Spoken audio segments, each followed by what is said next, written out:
and the Israeli government. I will call them the Israeli criminal government. If I have one claim against Netanyahu government, that Netanyahu called himself Mr. Security, and he became Mr. Insecurity. This is something I do not forget. We, stupidly so, were sending money to Hamas via Qatar. And Netanyahu has been warned by the military. The chief of staff said 4 times we warned him. Look who is in his coalition. They don't even serve in the Israeli government. And with extreme rights who are holding him as hostage himself. And therefore they are completely responsible for the negligence that happened on October 7th, and he refuses to take responsibility because he puts all the responsibility on the military, which of course is responsible. They created all the Gazan as human shields. Every school, every mosque, every community center, every humanitarian gesture which was built, underneath it there were missiles. They couldn't give a damn about the Palestinians. So suddenly, those who are supporting the victims, the Palestinian victims and the Iranians, are all those gays and lesbians and queer, whatever, in on campuses who will be hanged in Gaza or be hanged in Iran. It's the truth. Ending of the West, the dawah. The dawah is sort of like, let's take over. Gradually we'll take over the society. If people do not wake up to this, they're in trouble. Israel is fighting for its life against sinister killers, against ISIS and Nazis. That's what it is, and we have to speak the truth. People online will also say that Israel is also hell-bent on the annihilation of Gaza. You're asking me some tough questions, which I teach usually in 1 full semester or 1 full year, but I'll try to make sense.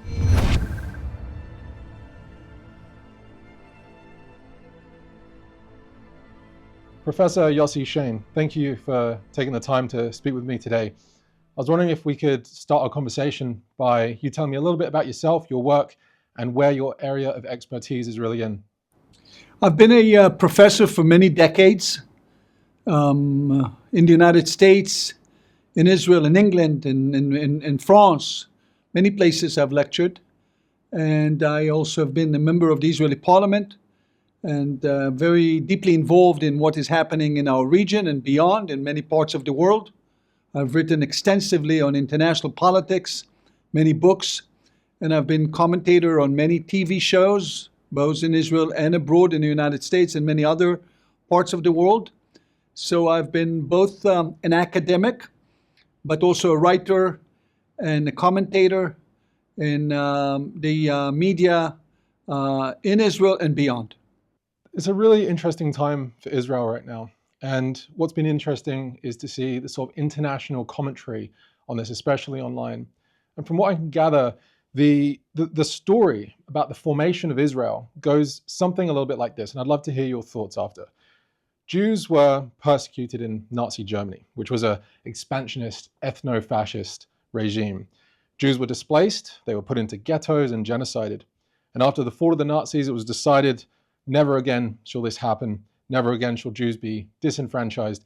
And the state of Jews needed to be created. It was decided that the British Mandate for Palestine would be that place. And basically everyone who was living there was told to get the hell out. Fast forward a few years, and now Jews are being accused of the same crimes of the Nazis, of Israel being this expansionist ethno-state, of displacing Palestinians, putting them in ghettos, and now genociding them. What's wrong with that story to you?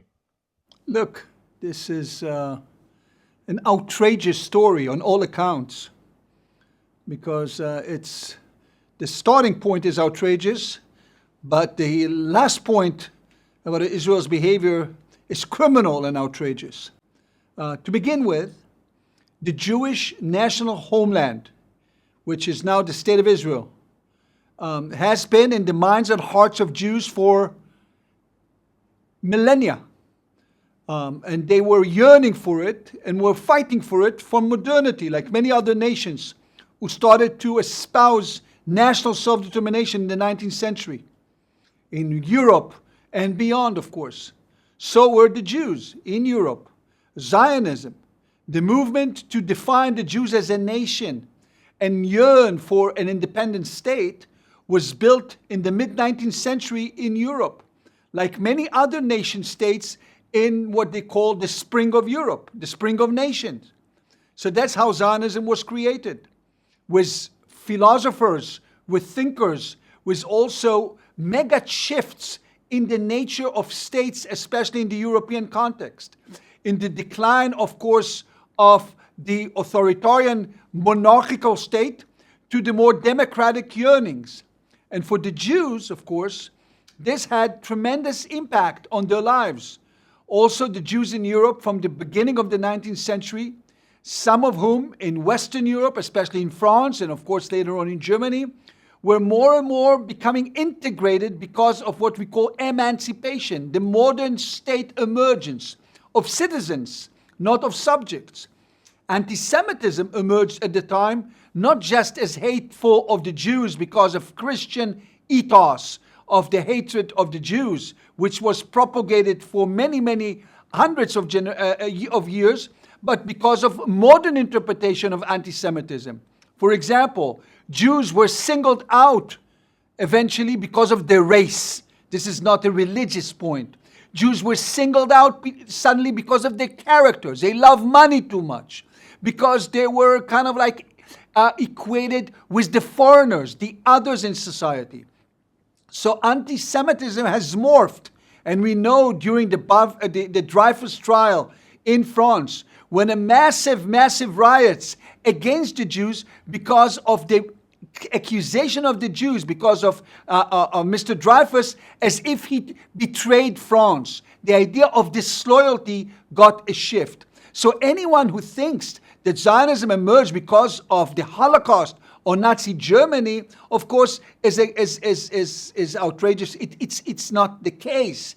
What is the case, of course, that after the Holocaust and the slaughter of 6 million Jews, and after Zionism was already in full speed ahead from the beginning of the 20th century, recognized by the Balfour Declaration as the Jews entitled to their own homeland, and after establishing a massive kind of like migration, the fifth wave, what we call, of migration to Palestine during the late 19th century and early 20th century, Zionism was already an established phenomena within the Palestinian entity of the British Mandate.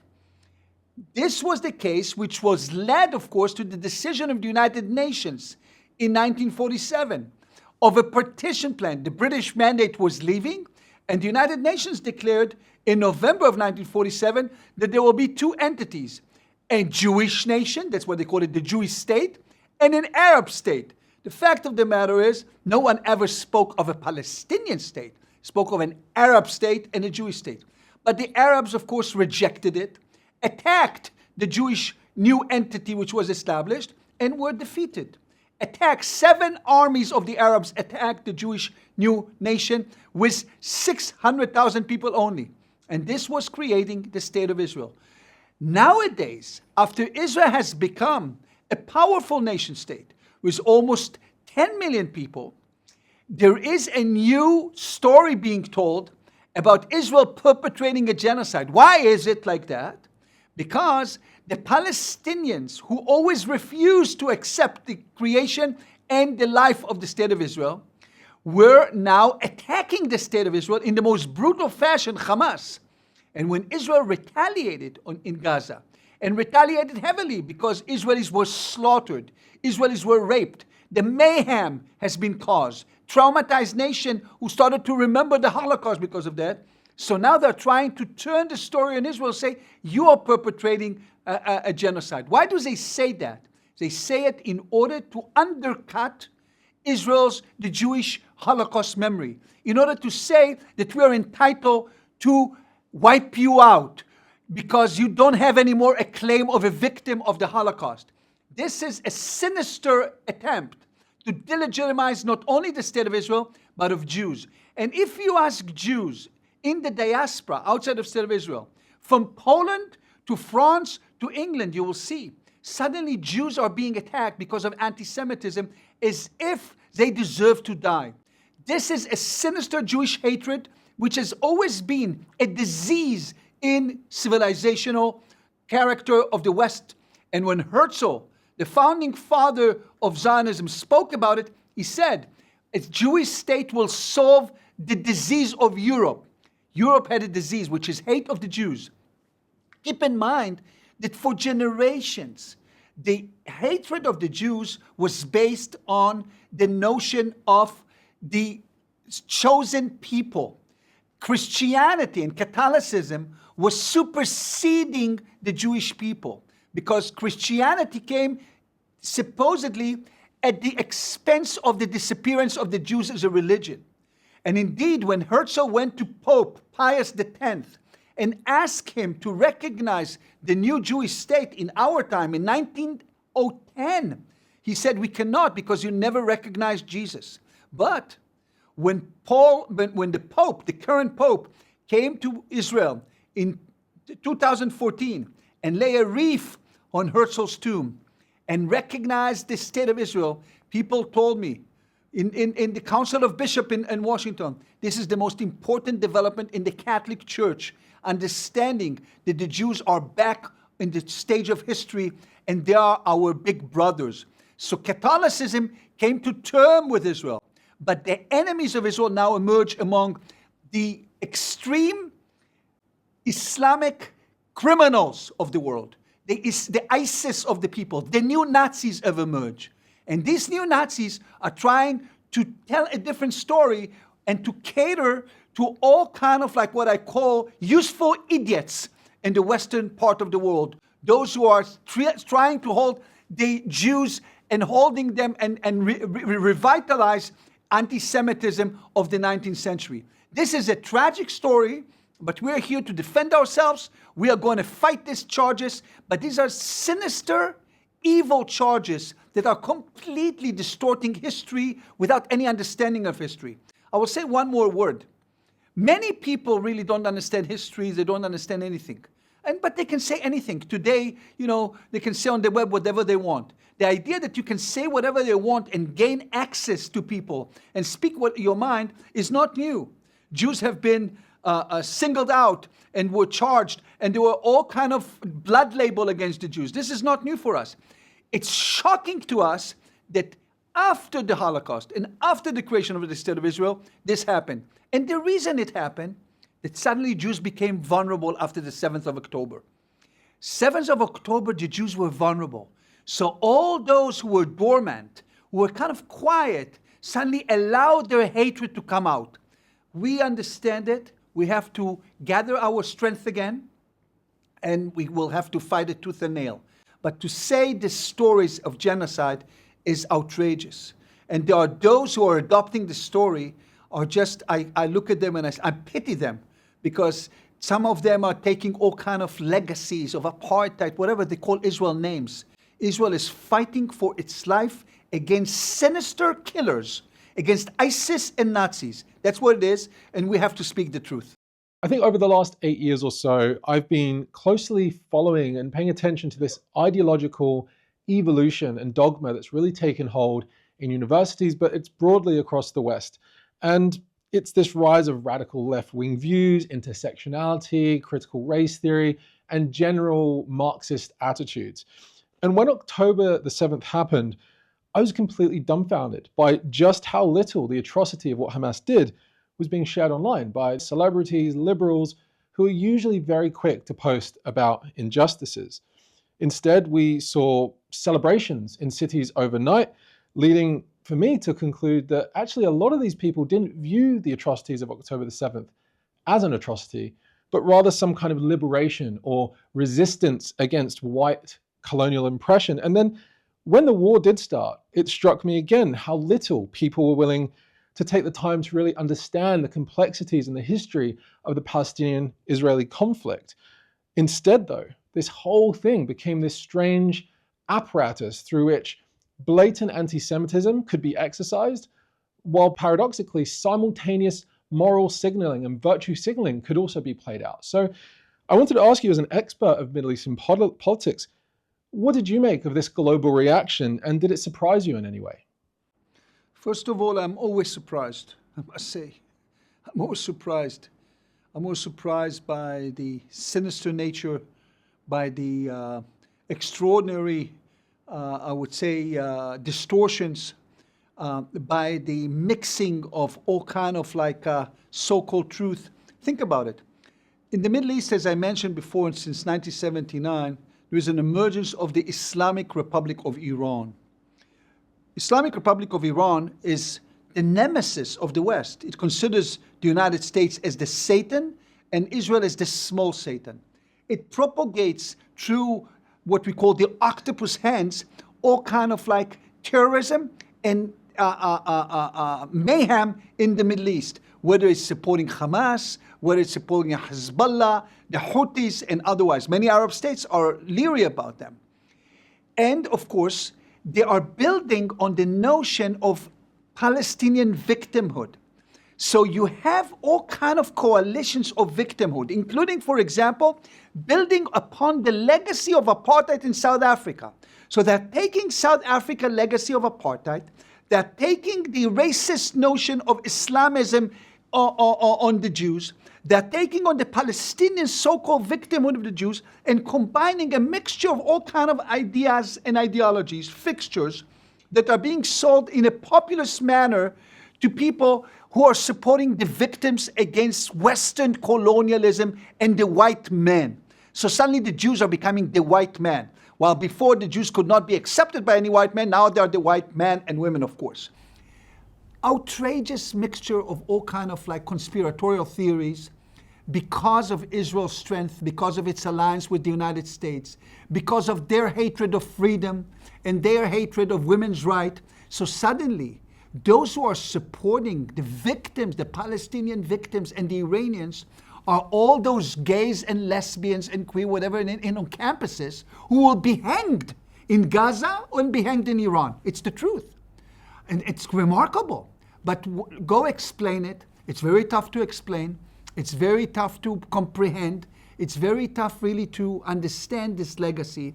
And it's also related to, I would say, the narrowness of the explanation of the rhetoric, the desire to attack America, for example, so they will attack America via Israel, or issues pertaining, for example, the Western own desire to deal with its own mates. Suddenly there are Muslims in Europe, in France. We know there were several massive terrorist attacks in France, massive terrorist attacks in Britain, in Spain and otherwise. So how do they deal with massive terrorist attacks in France? Not by attacking France, by attacking the Zionists. It's easier to attack us. It's easier to attack the Jews eventually, because all the Jews are suddenly part and parcel of Israel. Confusions and attempts to create all kind of like conspiratorial theories on the back of the Jews. And that also will lead them to ignore the real events. The very fact that women and men were slaughtered, were kidnapped from their homes, when kids were burned to death in front of their parents' eyes, and so on, is ignored. And people wish to look to the other side. Jews, regretfully, are used to it that people look to the other side. Many people are thinking about it. We never thought we will see it in our time. I never thought I'll see it in my time because I grew up as an Israeli. We grew up with an understanding of we take care of our business. Once we exposed our weakness suddenly, we were seeing it all over the world. We have to reassert it. We really have to speak up. There is no room here for confusion, and there is no room here for playing the victim only. You have to assert your power once again, and that's what we are doing now. We have to eliminate Hamas, as the United States and the Europeans said. Hamas is a terrorist Islamic group like ISIS, has to be eliminated. It's tough to eliminate them because they are using all the Palestinians as human shields. They couldn't give a damn about the Palestinians. They couldn't give a damn. They support in their tunnels everybody. They take the money. They are not fighting for liberation. But who cares about reality? They care about the pictures they see suddenly after what happened in the border of Gaza. It's a tragedy for Israel. It's a tragedy for Western world, and we have to contend with it. There are also human toll on the Palestinians in Gaza, for sure, humanitarian toll. We have to be very sensitive to it. We have to understand this toll. It's confusing for people in the West who are seeing pictures here and there, snippets of pictures. Who is a more victim than whom? And they start to compare. This is a ridiculous idea. You know, for years we have been attacked with missiles. Thousands of missiles are rained into all the Israeli cities. So Israel has developed the Iron Dome. defending itself against these missiles. So what do they say? You know, you defend yourself, so you deserve all this bombing. Look at the bombing now from Iran. Iran attacked us with missiles, with all kind of like unmanned planes, with cruise missiles and so on, thousands.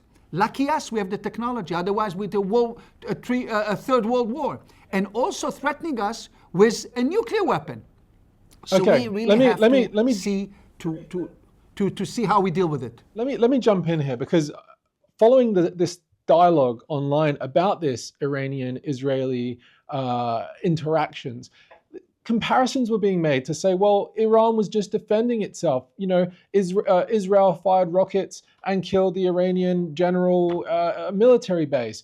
And then they will make connections that, well, yes, Iran fired missiles over into Israel, but look at Israel. They've marched their whole army in. They've indiscriminately carpet bombed the entire Gaza Strip. So there seems to be this like moral relativism, or there doesn't seem to be a kind of clear-cut moral distinction between what Israel is doing and what Iran is doing. So I just wanted to have you comment on that and explain your perspective on this dispute. You're asking me some tough questions, which I teach usually in one full semester or one full year, but I'll try to make sense. Look, the Iranian Revolution had an expansionist vision of exporting Islam around the Middle East. We have undergone some, in the last 40 years, think almost 45 years almost now, since the Iranian Revolution of February 1979. And it created a bastions of support among radicals in the Middle East after the Arabs have lost their nationalism. Arabs also had nationalism in the 50s, 60s, and 70s. Pan-Arabism, they called it. And the Arab state wanted to emerge as a nation state. But it failed because it never made it into democracy. So the revolt against authoritarian Arabs also embellished the Islamicist voice, including the Islamic Brotherhood, etc., in many places. Iran jumped into the fray. And Iran, for example, was developing Hezbollah in the northern part of, in Lebanon, of course, in the northern side of Israel, and destroyed Lebanon. Lebanon is not a state. It's a state governed by Hezbollah. It supports the people of the Hamas in Gaza. And people forget, the Hamas in Gaza killed all the Palestinian Authority. The Palestinian Authority was governing Gaza after Israel gave back Gaza. Israel withdrew from Gaza fully after it conquered it in the 67 war, giving it to Arafat and to the Palestinian Authority in 2005. We had no soldier, nothing there. And they continued to attack us on the 48 boundary. The second point which has to be understood, and this is a very important point to mention, that the Iranian kind of octopus has created mayhem in the Middle East. Think about what happened when they started to control Syria. Syria had its own civil war. The Syrian Assad, who became kind of like a stooge of the Iranians, they killed 1 million people of our midst. I didn't see any demonstrations in the West against Assad. He's the war criminal. He's like wiped out his people. But people don't have time for it. Remember ISIS. Remember the whole Islamic jihadists in the world, which kind of started to fight between Sunnis and Shiite in the wake of the war in Iraq and so on. Nothing to do with Israel. But you always kind of like when you look for explanations, like to mention Israel. Iran is arming all our nemesis in our border. The idea of Iran is to create an unstable Middle East in its fight against the Sunni governments. Iran is the nemesis of all the Sunni government because it's a Shiite regime. Iran has created a bastion of control in Syria, as I described, and of course in Lebanon, to control Lebanon via proxies. They have proxies, Hezbollah, and of course in Hamas. So the Iranian regime created proxies in order to destabilize the state of Israel. Iranian regime also declared from day one that they have one strategic objective. The strategic objective was the disappearance and the annihilation of the state of Israel. In 2001, the Prime Minister of Spain, Mr. Aznar, came to visit Iran. And he had a visit with the leaders of Iran, the mullahs, the religious leaders. And he was asking them, what are your strategic objectives? They told him that their only strategic objectives is to destroy what they call the Zionist entity and to wipe out Israel off the map. He was shocked to its core, and he came back to Jerusalem. He went to Jerusalem and he called the people, the government in Israel, and said, look guys, you better watch out. These guys are serious. This is their goal, the destruction of the state of Israel, which Khomeini defined as the small Satan. I think that the Israelis, for many years, were understanding this type of threat, but it was kind of like too far away, thousands of kilometers or miles away from Israel. It didn't seem to be threatening them. When the octopus started to put his wings, and especially in Syria and in Lebanon, and this has been ongoing for decades now, we had to fight tooth and nail, including the stronghold that Iran built in Lebanon and in Syria. So every time we saw how they build and send missiles, remember, why Hezbollah, a Shiite group, needs 200,000 missiles to what? Does it have any debate with Israel on territory or anything? No, there is a hatred of Israel, and they're supposed to be, and people forget in Europe and otherwise, they've been attacking the Israeli Galilee, which is now have been evacuating all the population. Israeli population left the Galilee since October 7th. And they've been attacking the Galilee, have been attacking Israel for decades.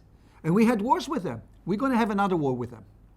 These are sinister Hezbollah leaders who have no objective whatsoever, built an army within the state controlling Lebanon, wiping out the Christians in the Middle East completely, fighting against the Sunnis, and they are diverting the attention as if they are fighting for the Palestinians or against Israel.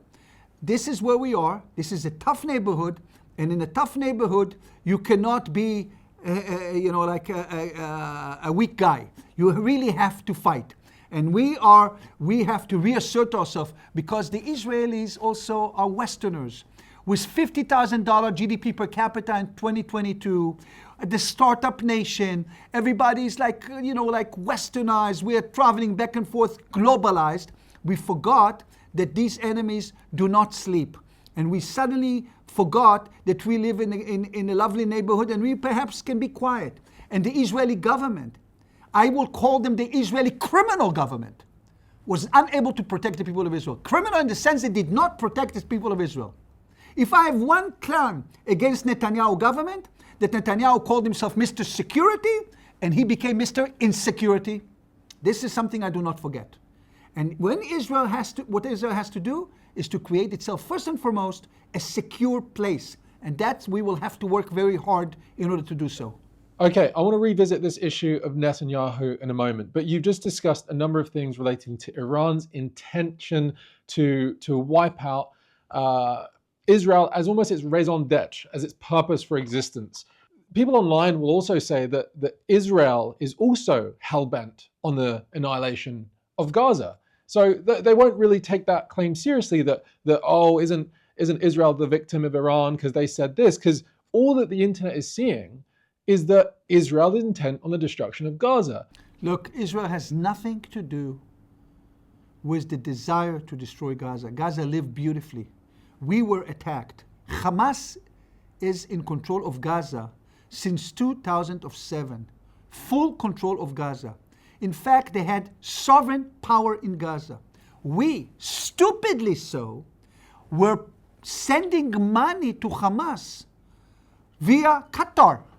We said, let them have stability, and we will know, kind of like, sometimes they send balloons, sometimes they infiltrate, but by and large, they are being deterred. They just want to control Gaza. They will never attack us. We allowed Hamas in the sense to say, okay, they have Gaza on their own, let them control. The fact of the matter, we forgot that Hamas is digging tunnels, more than the tunnels that have been dug for the tube in London. They have been using all the money which was sent just to build a mighty army to fight Israel. They have not taken care of their people there. They have created all the refugee agencies, including UNRWA, the United Nations, and co-opted them in a terrorist fashion. They have created fear and created, under the banner of sovereignty of Hamas, they created all the Gazan as human shields. Every school, every mosque, every community center, every humanitarian gesture which was built, underneath it there were missiles. Tens of thousands of missiles were rained on Israel. Just in the morning of the 7th of October, they managed to really divert our attention. They launched massive attack on Israel with missiles, thousands of missiles, and when Israelis went to the shelter, especially in the south, they invaded Israel. We have been awakened to a trauma that our country has been invaded. And we know very well what is their intention. Sinwar and all these guys, they say it, they declare it. The charter said we have to wipe out the state of Israel and the Jews, that's how they say it. And then we now have to wipe out Hamas. Now, since Hamas is embedded in every aspect of the Gazan life, it's very difficult. Because every building you come, we see a tunnel, we see a pier, under every single kindergarten, every school, you just have to see it. They build themselves because they thought we will never attack, because we are humanitarians and so on. We have no choice. We have to go pier by pier and wipe out Hamas, and that's what we will do. And they were thinking that we will be stopped because of that, because of that. We cannot stop. We have to wipe them out, create a new conditions where civil administration will come, will build Gaza. We always want Gaza to be like the Switzerland of like the Singapore, whatever you want to call it, of the Middle East. But we cannot allow ourselves anymore to have October 7th because the Israeli state will not be able to exist. We are a small state and we cannot withstand another such trauma. So this is a tough war to fight. It's the longest war we have fought since the War of Independence in 1948. All our wars against massive armies, and we signed deals after that. Even the Yom Kippur War, 73 war, when we were attacked by Syria and Egypt, the war took only 3 weeks. In the Six-Day War, we defeated the Arab. Here there is a different war. It's a war against sinister enemies who kidnapped kids, beheaded kids, burned them in ovens. All the most horrific things and documented it, and raped women in a concert. 400 butchered them like the dogs. And we cannot sit and be again victims of such atrocities, or look at all the language that people are propagating in the ICC or this, Israel committing genocide. Rubbish. Israel is not committing genocide. We're doing everything we can, bringing humanitarian aid and so on. The number of killings or the number of dead in Gaza is in the tens of thousands. It's a lot. I don't take lightly when people are dead. But to say that we are propagating genocide, it's outrageous. It's sheer lie. It's sinister. It only comes to justify that the Jews are not victim of the Holocaust and let's kill all the Jews. That's what it is. We understand that. We have to assert ourselves. My regret is that we don't always have the good leadership in Israel. And the leadership of this government in particular, which I'm objecting to, is not because of what they're doing, it's because their lack of leadership, the inability to stop, first of all, this attack on us, and secondly, to assert ourselves in a manner, including spokespeople of Israel abroad. This is not, Israel's government is incapable of doing that and leading that in this very, very challenging moment. And that is my sorrow, that they are not on par with the Israeli mobilization to understanding the gravity of our moment. Okay, so what I'm gathering here is there is a general influence of Iran, of Islamism, of perhaps even some of the early influence of Pan-Arabism, and there's a lot of different things that are happening in the entire Middle East, which is perhaps fostering some of the preconditions for conflict and animosity with Israel. But one of the things you mentioned was UNRWA. And I wanted to ask you about the role of UNRWA in all of this. What is UNRWA? What does it do? Why was it set up? And what's the reality of the organization today? UNRWA is a noble idea, was for Palestinian refugees to be helped by the United Nations agency. There are other agencies, of course, the United States, the main agency, UNHCR, helping all the refugees. But for the Palestinian, there was another twist. The Palestinian refugees is a never-ending issue. Fifth-generation Palestinians are also refugees. There are permanent refugees. Why permanent? In order to make it sort of like that there is a responsibility for one day to return and recover the entire land of Palestine. This was an agency which was built to help the Palestinians, but became, because of under Hamas in particular, an agent of the Hamas. They could not but. Hamas terrorized, used their institutions, used their personnel, used their money, used their connection in order to show kind of a liberal wing of victimhood of the Palestinians. As if UNRWA is representing the side of the Palestinians as victims, while Hamas are building this type of monstrous enemy of the state of Israel, using the shield, not just as human shield, as shield, intellectual shield, UNRWA. That's what happened. And people in the world who are looking at the Palestinians and so on and say, okay, we will support UNRWA, we will support this agency, we bring education. We cannot do without them because there is no other agency that will supply this type of support for the refugees. Why? Because Hamas was never keen on building a real state for its people, of building for them schools, of building for them education, higher education, high-tech industries and so on. No, they wanted to keep them under UNRWA as refugees while building their own in tunnels as fighters for the destruction of the state of Israel, training from the day one of kids at the age of 5, what they call summer camps of kids. You'll see with a banner of Hamas, the green banner on Hamas, of killing all the Jews. This is a sad story, how the United Nations and the Europeans supporting an agency which is kind of like indirectly perhaps, but de facto that is going, is giving legitimacy to the Hamas regime. Now, when we discovered that UNRWA was a shield for the Hamas and even was an auxiliary of the Hamas, helping Hamas, hiding here and there and so on, we understand the tragedy. The same happened with Hamas taking over hospitals. Hamas built its headquarters under hospitals. Imagine, in Shifa Hospital. They thought we will not discover them. They ran away. They came back. We caught all of them. That's how they did it. They're using this kind of humanitarian issues, health, hospitals, because they could not care at all. As I said, if I may say it so, do not give a damn when Palestinians are killed. To the contrary, they are kind of like amplifying the death of the Palestinians to show that the kind of like that the Israelis are having to be guilty, hoping that the international system will impose on Israel this destruction. It's sinister, it's painful, but that's what it is. Think about them holding kids as hostages. 1-year-old, 2-year-old, 3-year-old kids kidnapped and murdered in the house and taken into Gaza. And Holocaust survivors and so on. This is what Hamas is all about. And this is sad. And UNRWA has been collaborating with them because they are in control of Gaza.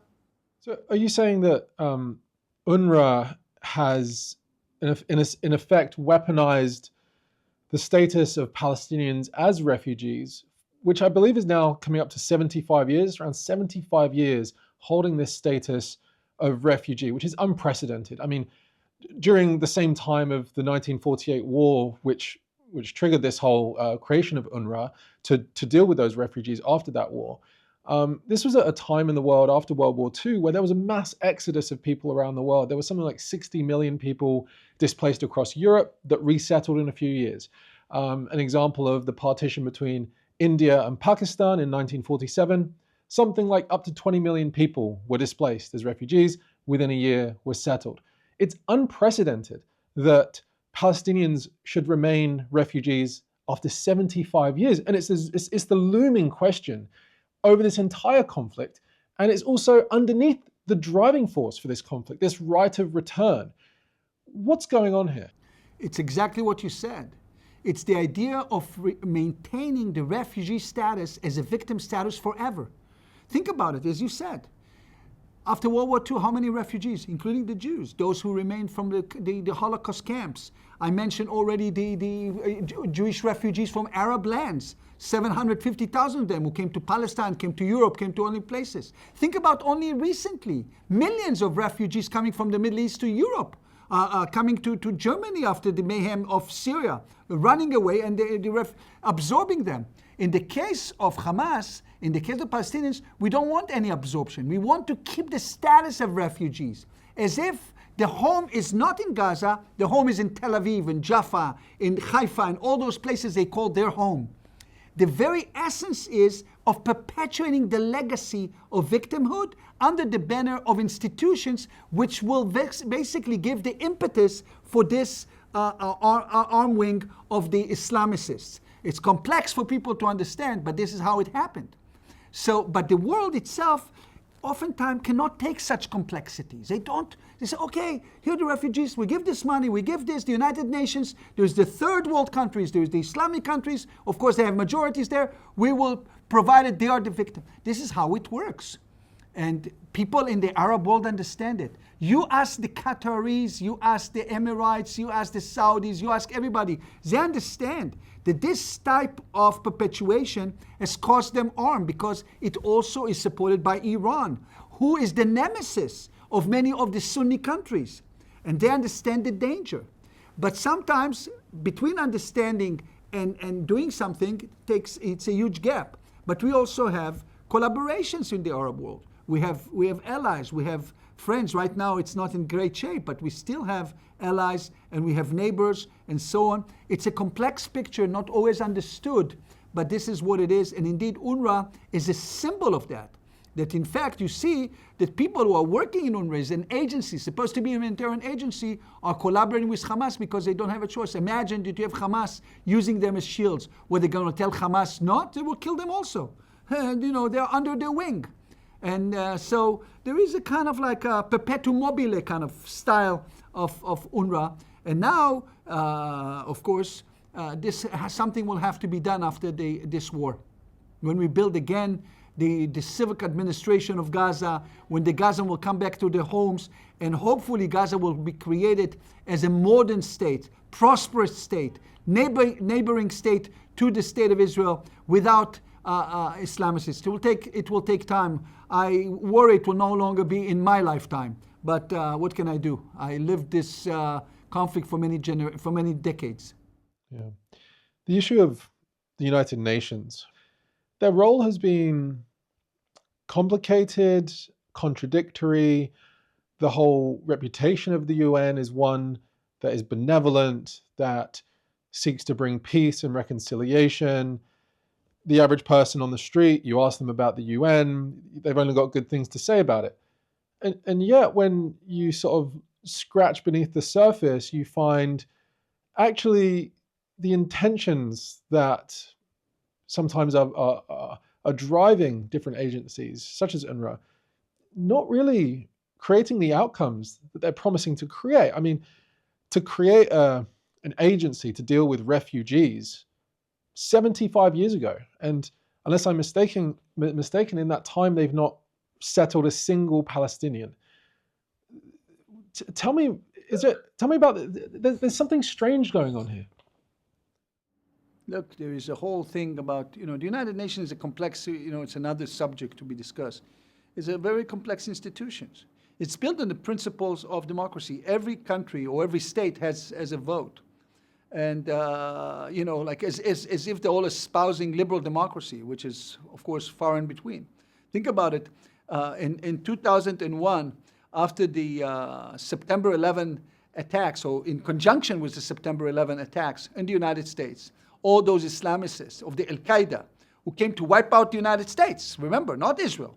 They came to attack in the Trade Center, in the World Trade Center, in the Pentagon, in Pennsylvania, and so on. They came to attack America. Thousands of Americans were killed.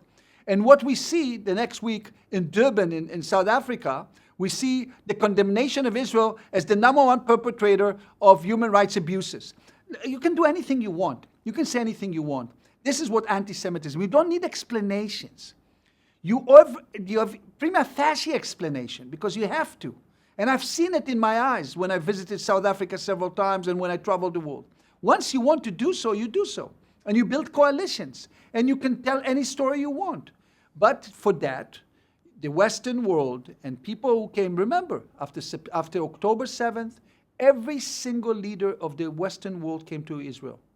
The French president, the Chancellor of Germany, the Prime Minister of England, Mr. Biden, Mr. Blinken, everybody came and said, Hamas must be destroyed. Look, look, that's what we will do.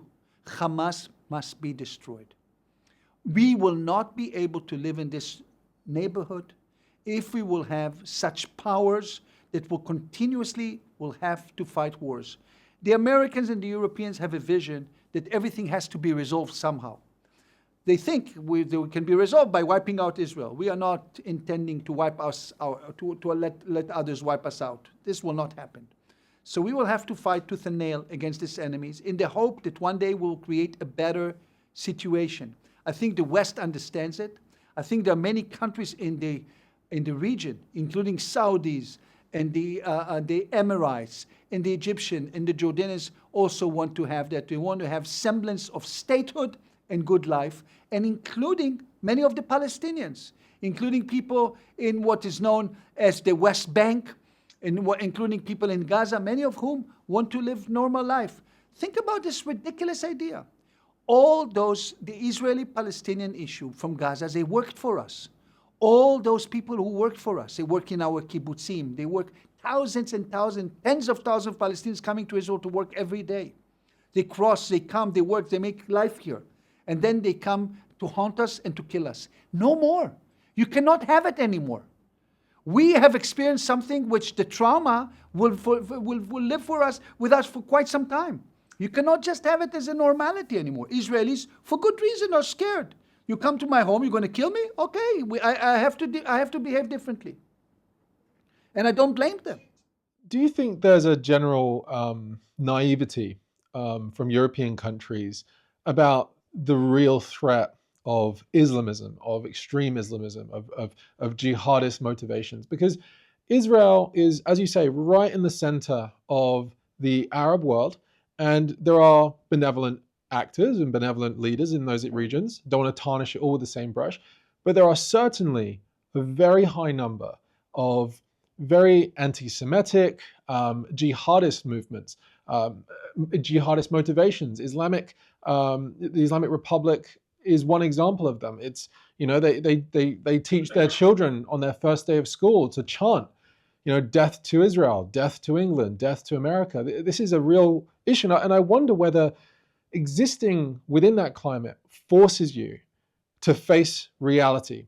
And it's not something that I'm seeing happen very much in the rest of the Anglosphere, the rest of the Western world, who are in their own liberal bubbles. They have had it very easy since basically the American dominance after World War, and it's been generally peaceful. And I've seen this rise of pacifism, of an ignorance to genuine threats in the world, the anarchy that exists just beyond the horizon. So talk to me about this. Do you see this happening? Do you see Western leaders, Western countries having a naivety to these genuine threats?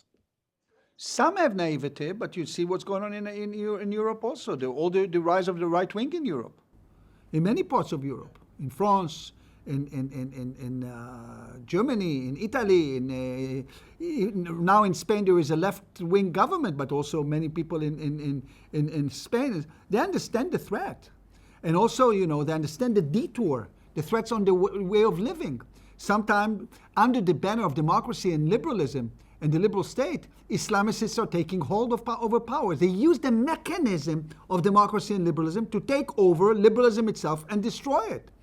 And with the theology of jihadists, as they already conducted many attacks in Europe. We only mentioned the Bataclan, we mentioned the Charlie Hebdo, we mentioned many attacks that Europeans have suffered.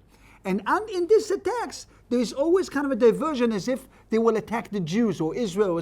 This is, of course, the clash of civilization of the early 21st century is very clear, and it's not ending. And it's perpetrated and supported by Islamicists in the Middle East who were weakened at some point. Remember the Islamic State which was created here, killing everybody in their midst. They're not killing, the Islamic State was not created against Israel. It was created, remember where? In Iraq. In Syria, look what they were acting. Look at the attack of Al-Qaeda. It was not against Israel. It was against the essence of these states and Western influences. So the West is constantly trying also to come back to normality and looking, and in their midst there are many immigrants who came. Not all of them are seeking extremism, but they are speaking the language and oftentimes joining the Islamicists in their quest. Think about what happened in Iran. The Iranian Revolution itself in 1979 was against the Shah, the Shah of Iran. It was not intended as an Islamic revolution initially. Mahdi Bazargan and all these guys, they were liberals. Many liberals fought against the Shah.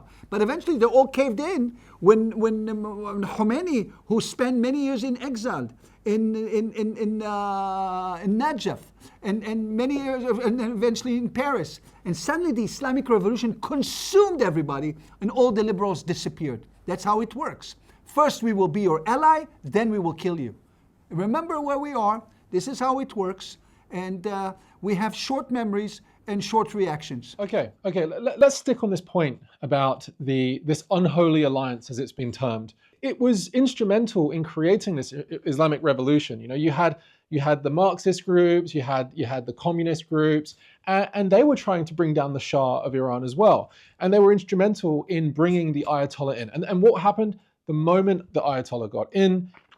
He shot, killed, imprisoned, exiled all of those leftists, or those liberals. And what I'm concerned about is whether history will repeat itself. As you say, we have very short memories.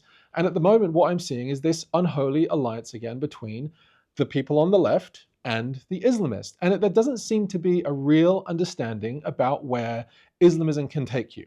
I think in the West, we're taught that Islam is a religion of peace, and there are a lot of peaceful Muslims. I have many peaceful Muslim members of my extended family that live in Iran today. You know, they're not hurting a fly. But there is a percentage of people that are. And one of the issues that I see is that the moderate Muslims find it very, very difficult to speak about the extreme Muslims. And one of the issues of this is this culture clash and the lack of ability to have free speech and democracy and those kinds of conversations to take place. Where what we're seeing even is people living in Germany, in the UK, in the United States, who are citizens, who are citizens of those countries, who are speaking out about extremist Islam. They're not only being targeted by their own countries who might be trying to assassinate or kidnap them, but also they're being attacked by their very own governments who are saying that, well, you can't say that, that's Islamophobic, you need to go to diversity training. This is a bizarre set of circumstances, and I just don't see a way out of it at the moment. Look, there's so many components here. It's tough to explain everything, I must say.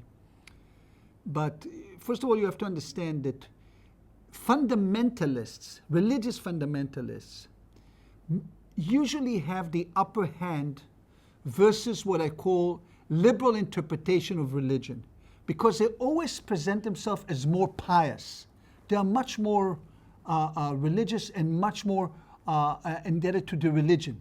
So eventually, those who are collaborating with them, or more the liberal streams of religiosity, including in Muslims, most Muslims just like want to keep their traditions and religion, but are not Islamists in the sense of radicalism.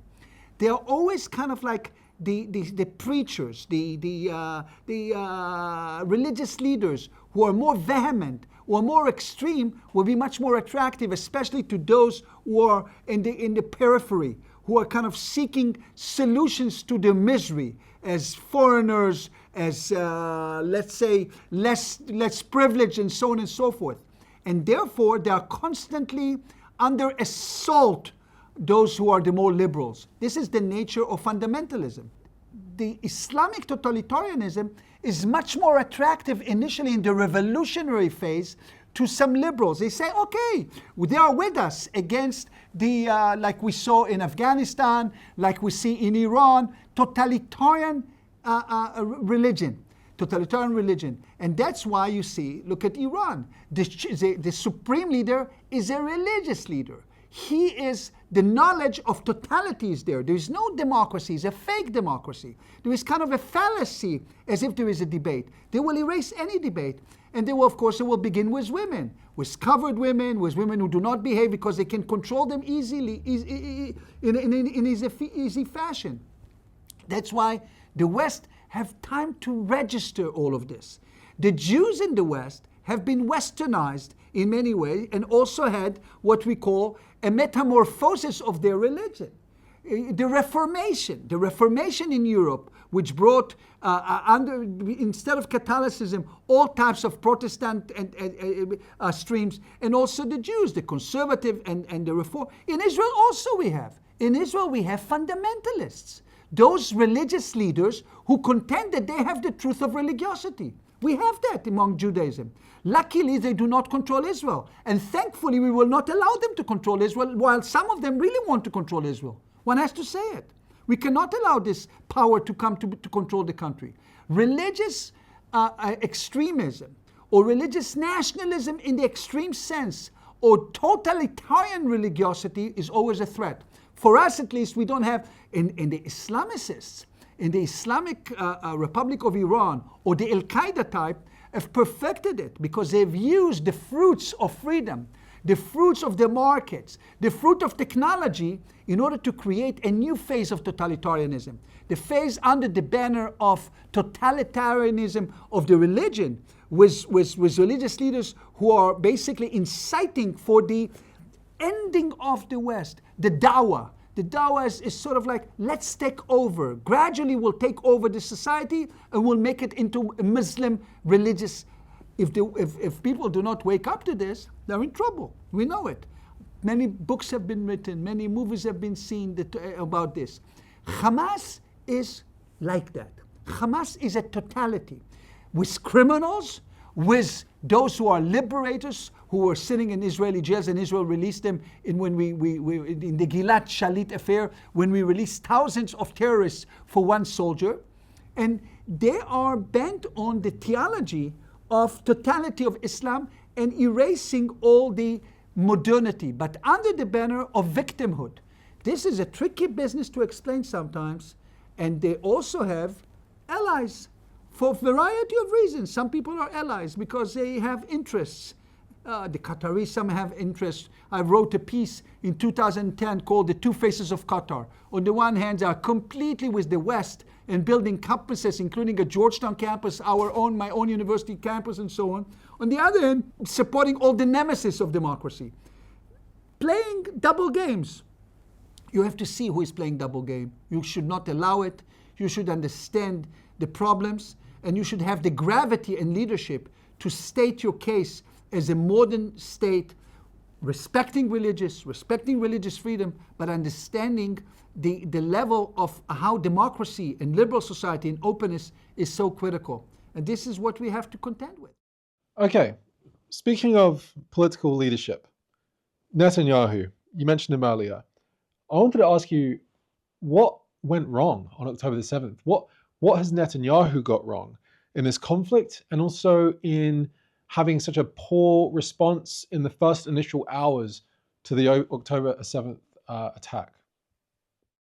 So October 7th will have to be, of course, examined, and hopefully we'll have investigatory committee, which now Netanyahu is preventing from having, where the system collapsed.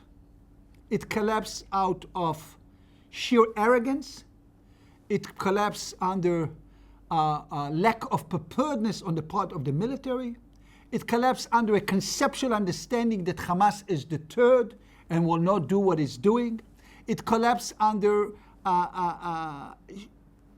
complete, I would say, blindness to the sinister nature of Hamas, which we fought for many years, and because of also the weakening of Israel from the internal side. Israel has been weakened by the current government in the entire 2023. Netanyahu thought that he will establish himself with a revolution against the legal system, creating himself as a powerful leader, and already kind of like then said that the military dangers are exaggerated. People came to warn him. So there is blindness all around, with lack of leadership, with an erosion of the fabric of Israel's society and preparedness. And this has caused the Arabs to see the weakness of Israel, and Netanyahu has been warned by the military. Several times they said, the chief of staff said 4 times we warned him that the weakness of Israeli society, demonstrations in the street against the government attempt to create what they call a judicial revolution and so on, what I call the priorities has blinded Netanyahu. His regime, his government, is all of power. His coalition, look who is in his coalition. With ultra-Orthodox, for whom the state is immaterial because they're ultra-Orthodox. Religion comes first, not the state. They don't even serve in the Israeli government. And with extreme rights who are holding him as hostage himself. That's his allies. And he created this government which was completely unprepared for the challenge, and therefore they are completely responsible for the negligence that happened on October 7th, and he refuses to take responsibility because he puts all the responsibility on the military, which of course is responsible. This is the biggest trouble of Israel that we will have to correct. Netanyahu didn't take responsibility for this event. His government didn't take responsibility, and we will have to see how things will evolve because Israel's internal affairs are much more complicated than one can think. It's not related to the Hamas, but the Hamas, if you want to give the Hamas sort of credit, used this unpreparedness and attack us when we were unprepared. That's his great achievement. And it had an achievement in that respect. The way it attacked us, the vicious attack, the murderous attack, the mayhem that it caused to Israel with this sinister Nazi-like, ISIS-like mentality. This is what shook us to our core. And this is something we'll have to take care of, and I hope and pray that we'll take care of in the near future, because we don't have any luxury of keeping it like that. We have to arrange it, otherwise Israel's very existence is at stake. Professor Yossi Shain, thank you so much for taking the time to speak with us today. And I hope we can speak again one day soon. Thank you so much.